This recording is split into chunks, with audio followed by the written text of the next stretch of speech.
So, may na yung mantika. Lagay na natin.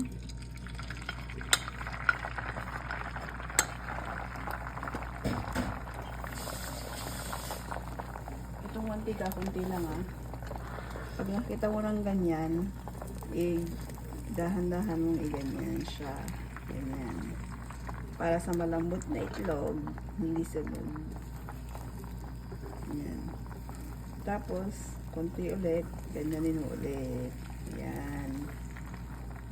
Yan. Tignan mo, nakikita ba? Tapos nakita mo ulit na medyo tugas, ganyan ulit. Yan.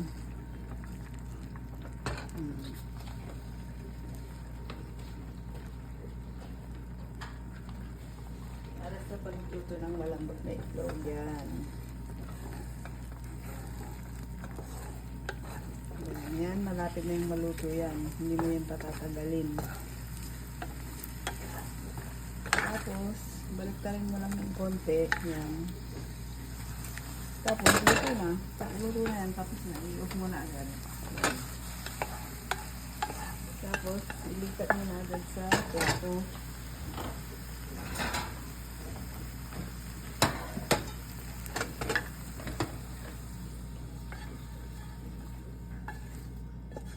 Ganyan ang naitsura niya na